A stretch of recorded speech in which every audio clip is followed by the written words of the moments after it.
Welcome to the Well Ministries and to our show today. And today our guest is Mikhael, who is CEO and founder of Worthy Women Ministries. And she has an interesting story. She is a survivor of human trafficking, and she's going to tell us about how that took place, how that happened, and how it ended, and the ministry that she's involved in now. So Mikhael, and we have Linda Saunders here, who is also with the Well Ministries.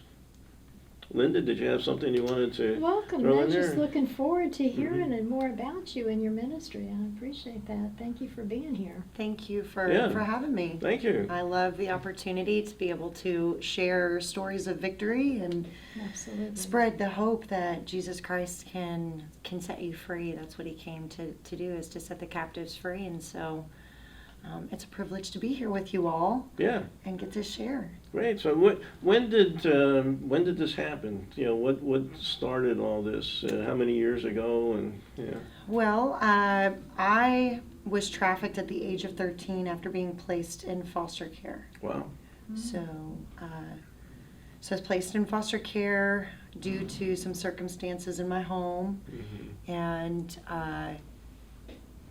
yeah, I was picked up by a member of the cartel, and I was held captive in a drug house for 3 months at gunpoint.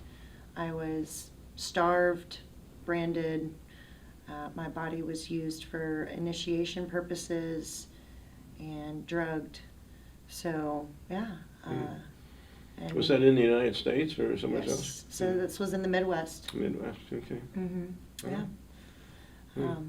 So that was my, 13 years old. Yeah. Wow. Not So it can very- happen anywhere. You think the Midwest, be a little less of a problem there, but than maybe in the higher populated coastal cities or. Now, you said you were picked up. Can you be more descriptive of that, or how they got a hold of you, what the situation was? Because so much of that is happening today. Well, so I was vulnerable, and these individuals are trained and skilled to spot vulnerable individuals, and foster children are exceptionally vulnerable, especially the ones who are being bounced from home to home to home. And so I was spotted.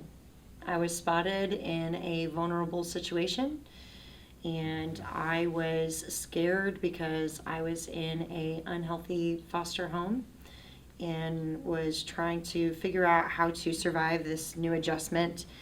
And it was just a situation of, hey, I will take you somewhere safe.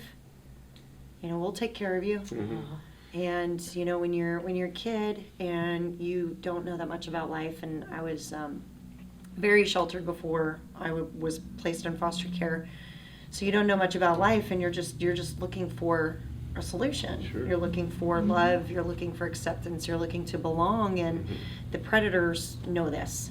Yeah. And they know how to spot it. And so I was spotted, and I was told that I was going to be taken care of.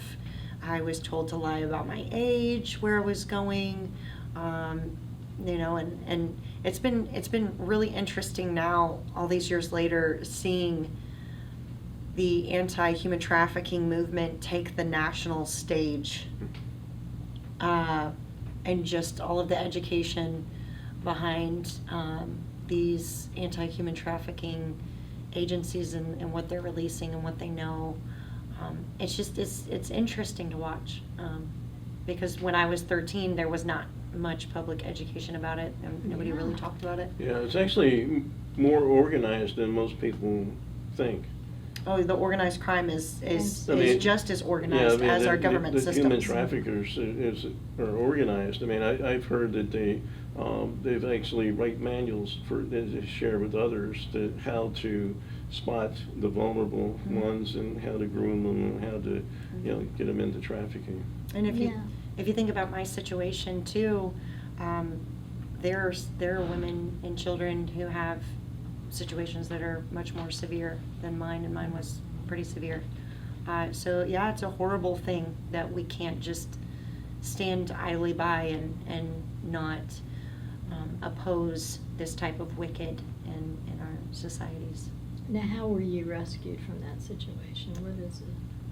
I was empowered by Jesus Christ Really? to watch my surroundings, and I learned to calculate when certain behaviors they would party and do drugs, and they would get intoxicated and pass out. And so I had to start picking up on patterns of their behavior in the home to kind of calculate when would be the safest time for me to try to escape, because I was told that if I left the house that I would be killed. And they had two men who with pistols that were gang members that guarded the house all of the time, and they were very aggressive. And so, when someone holds a gun to your head and tells you if you Imagine. try to do anything, we'll kill you, Yeah. you believe them. Absolutely, Yeah. especially at 13. Mhm. I can't imagine. So had you been going to church, prior to that? So you said Jesus helped, your faith in Jesus, was helped you get out of that situation. Mhm. So you had that background before you got trafficked, and then. Yes, so I actually grew up a pastor's daughter. Okay. So my dad had a ministry called Hope for America Ministries, and he's a veteran, and so that was where he got the Hope for America Ministries, with the American flag and the eagle and all of that. And we traveled all over the U.S. doing tent revivals Okay. growing up. So I was raised under the word. Mhm. They called my dad a Baptist-costal. So that was the style of preaching, and he was very direct in his delivery of the word. And so, I was raised, Okay. I was homeschooled, so wasn't in public school, which there's nothing wrong with homeschool, but I think that, so I'm not saying that as a bad connotation to homeschooling, but I was homeschooled, and so the lifestyle was very different. More protected. The way that my parents were choosing to raise me versus, when you get placed in foster care, you're placed in public school, and I was placed in a foster home that was downtown. So I went from being in this bubble to being in the inner city. The school that I went to in the town that I was in the Midwest, I was one of 5 white kids in the whole school. Mhm. So that kind of gives you the background of the inner city that I was thrown into, and it was very, predominantly gang ran. So the gangs ran and owned certain blocks in this community, and you didn't really do a whole lot of much without them knowing or controlling what happened in the inner cities. And I, being placed in that, I had no idea. Yeah. I know a lot Oh, yeah. about it and understand a lot about it now, but at 13 years Oh, old, yeah. I had no idea. Right, yeah. And many 13-year-olds that get placed in foster care in these situations don't understand, like you said, exactly how organized Mhm. they are. Yeah. So yeah, Sure. we've all got a big job to do. Yeah. Absolutely. So you got out of it, you ran away. It sounds like you just ran away from this house that you were in and got out of it. And I remember the night that I ran out of the house vividly. The gang member that had the gun would always sleep on the couch, which was just 5 steps away from the door getting into the house. And I remember praying, like, Jesus, I have to make a choice, because I hadn't eaten in a while, and I was not safe, and all of these abuses had happened to me. So, I was making a choice at 13. I'm either going to die here, or I am going to take the risk of possibly getting shot in the back if I run out of the house, which is the better option. And so I'm having to contend with this at 13 years old. So I'm just like, Jesus, if you want me to get out of here, you're gonna protect me. And so I remember just all of the cortisol pumping through my system. I was just like so alert. And he was asleep on the couch, and I remember saying a prayer and twisting the door open. And it was an older home, so the door is like squeaky and all of that. There was no way to get out of the house without that door making noise. And I just held my breath, said a prayer, and I remember praying as I jetted out of the door, God, if you would just let me turn the corner of the block so he doesn't shoot me in the back. Just let me turn the corner of the block so he doesn't shoot me in the back. And that was how I escaped. And, a series of events after that, got to a payphone and So was you able did. to. Yeah. Mhm. Wow. Yeah. So no one came to your rescue. It was, you had to call somebody. And you had, There were people looking for me, but wonderful. one of the things that that these traffickers will do, because they know the boundaries of law enforcement, they know how law enforcement and all of these agencies, federal agencies, how they're contained by jurisdiction and you have to give certain permissions. And so that's why when I was picked up, they said, do not tell anybody how old you are. If anybody comes to the door and asks you how old you are, or if you've run away, you say no, and you tell them that you're 18. And they even told me to have a fake name. And so there was one day during that time, and I think about this officer often, actually, because I just think about how much weight they carry when they know that they want to step outside of their duty to act, and how they can't, and how hard that must be in certain situations. But there was a police officer one night that came to the door, but he had no idea that there was a man with a gun around the corner. And I had answered the door, and he looked at me and he said, we've gotten a report that there's a runaway in this area. Have you heard about that? And I'm, of course, knowing that there's a man holding a gun, I'm like, I'm telling him, nope, there's no runaway. Oh, okay, so, how old are you? And I told him, I said, I'm 18. I don't know of any runaway. And that's how much how organized, going back to how you said they're very organized. Yeah. They know the boundaries that law enforcement and federal agents have to operate in. Yeah. Wow. So they know the space they can operate in, what they can do, what they can't do. So, yeah. So they're well practiced at that, probably. Yes. Yeah. And even though these are, thugs that are running around with guns and tattoos all over, and nothing against tattoos, but, I'm talking about gang markings, coming out of prison, they seem unruly and all of that, but they actually are very controlled by the people who pay them, and own their families and their lives. And so when they're given instructions, they do what they're told. Yeah. So it's a complex issue, and it's very dangerous. And part of me stepping into sharing my stories, I think that I have this compassion for our justice system. I have this compassion for law enforcement. I have a compassion for federal agents, because I understand, as a victor who has overcome this and is now being used on the front lines to help other women come out of this belief, because they tell you once you're in, you're never out. Like, you belong to us, and we will hunt you for the rest of your life. And so women will not come out of these situations because they're terrified. And these organized criminals, they mean what they say. Yeah. But when we lean into who Jesus Christ says that we are, the Word of God says that He is far, far above all powers, all principalities, and the government rests on His shoulder. He's our wonderful counselor. He's a good Father.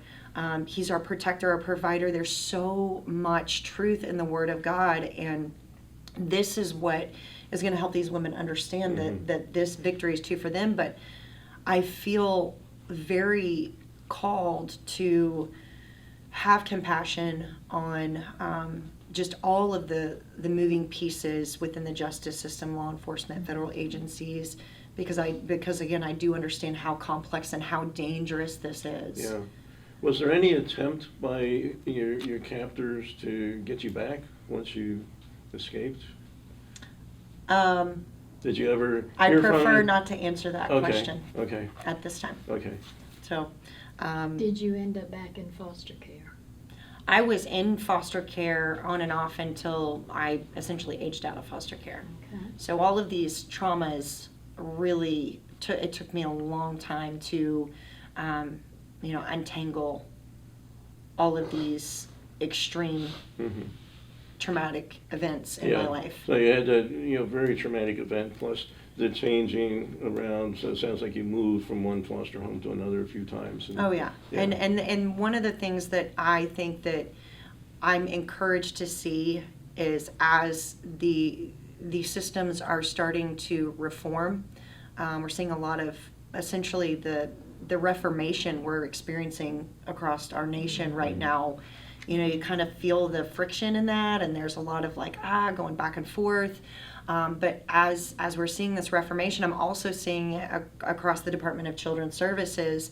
And at that time, at 13, when I finally got picked back up and put back into the foster care system, I was actually punished for being kidnapped. So they moved me up to a level 4. So there's the children are in the foster care system. How unruly they are. You level up to a level 4, and that's like the worst of the worst of the kids, and that kind of puts a number on your profile in this, files of kids. And so after this happened to me, I was actually put into a juvenile center and punished, Yeah. and put into a level 4 So system. after going through all that and being captured and taken into this trafficking situation, Mm-hmm. when you got out of it, you were virtually punished by the foster care system by making labeling you as a troublesome child. Mm-hmm. Wow. Yeah. Now, it looks like, you're a perfect example of the power of God, that you would come from such beginnings to where you are now. Tell me a little bit about that. Your ministry, your desire to help women and understand and survive the things that you have, and it's remarkable that you've gotten that spirit and moved on instead of becoming bitter and going down that route. How has that directed you? Or were there influential people in your life that eventually, or just things that you've worked through I have to give you a had direction? I've had many people step in for a season and be influential in my life, and I think a lot of life is what we choose to see, the lens we Amen. choose to look through. We have a choice on how we're going to choose to look at things, and if you want to live your life in the depths of despair because of being exposed to some of the worst wicked evils in the world, then you're going to be an unhealthy individual. And so you have to choose to say, I am going to look at this through a different lens because I deserve a chance at life, and a good life. Joyful life, that's right. And the power of God, there's nothing he won't do to show one of his kids how much he loves them. And I've experienced that, and I'm not unique in that sense. And I feel a responsibility after knowing, because what I've gone through is nothing compared to what Jesus did for us. So true. And I chose to look at this as an opportunity to get to know Jesus on a deeper level. The word says, pick up your cross, deny yourself, pick up your cross and follow me. And when you are presented with the opportunity to bear a cross, you get to know Jesus. you get to know Jesus who walked the road of Calvary. And then we get to then see, well, Jesus did it perfectly. I definitely did not.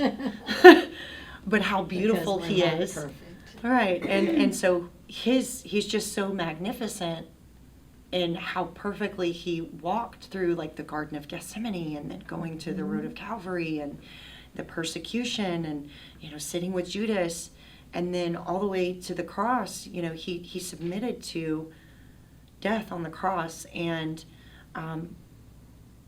I have chosen to look at the experiences that I've had in life, the things that have happened. And this is where I say, I'm no longer a victim, but I'm a victor through Jesus Christ, because he has given me his power and his spirit to overcome these things. It wasn't my power to overcome these things. It was only through surrendering through the process of getting to know him deeper that I'm even here.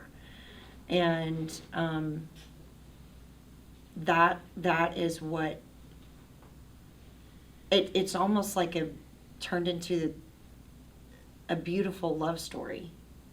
It's wonderful. Surrendering it to him, because it's about now when I look at it, it's about, wow, I get to know Jesus at this level. So having gone through this experience in your life, has prepared you for the opportunity to help others.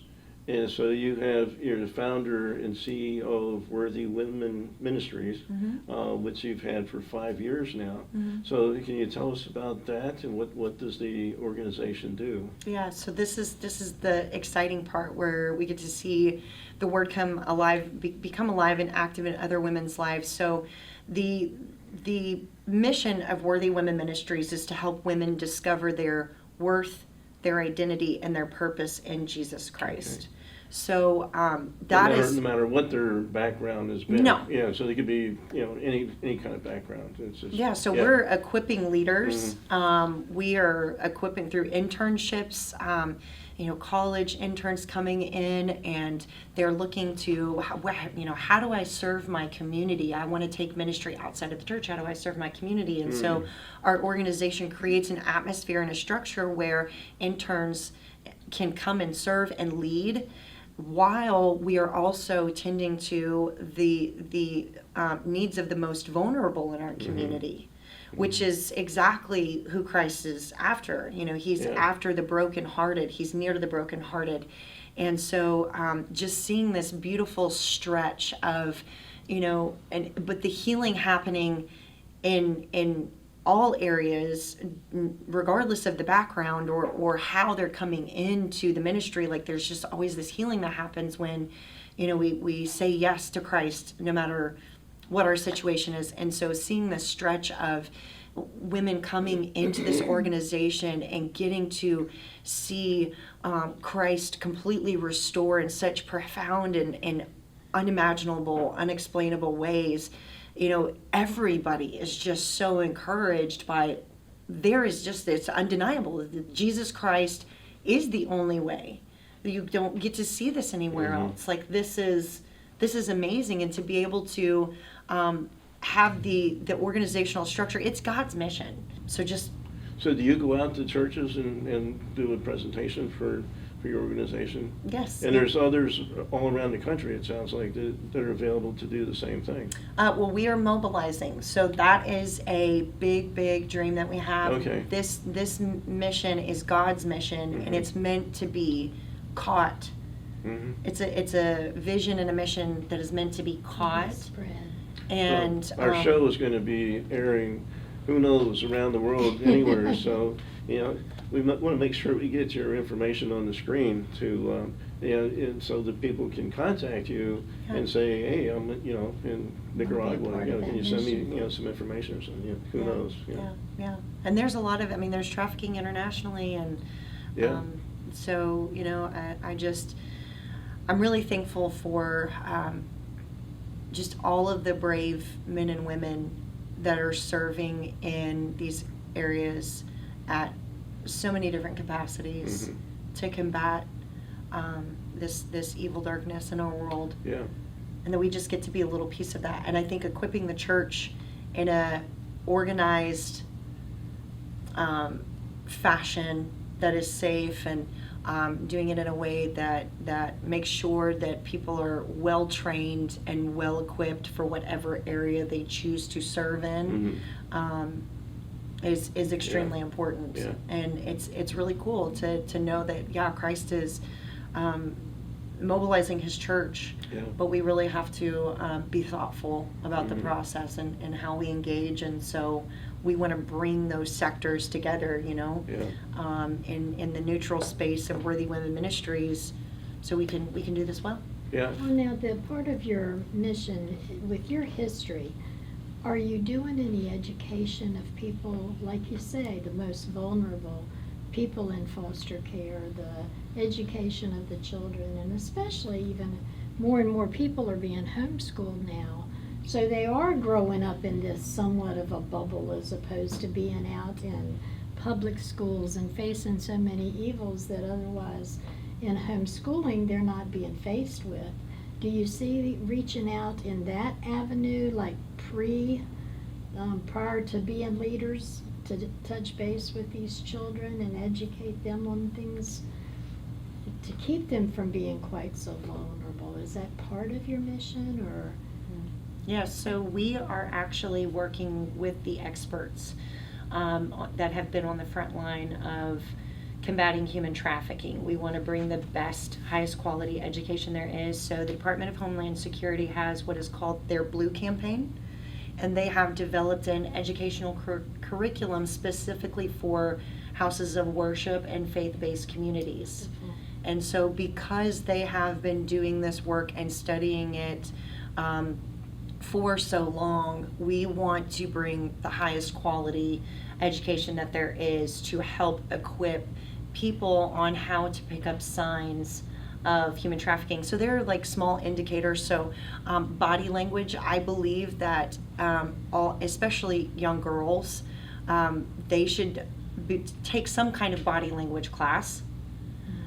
I feel like that is so important to equip young girls with picking up on body language, because one of the things that's really easy to pick up on, like if you're in the mall, if someone is, their body language is real closed off, or they make a signal, or they're giving you a certain look in the face, that can tell you, or that can signal to a stranger that there's some kind of danger going on.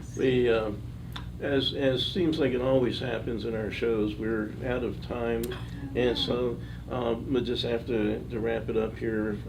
But thank you so much. And do you have a final word for the audience, or something you'd like to, we're going to put your information on the screen, and hopefully you'll get calls and emails from around the world. So yes, if you feel a sense that you may have witnessed a human trafficking incident at all, please do not hesitate to reach out to local law enforcement or through the Department of Homeland Security.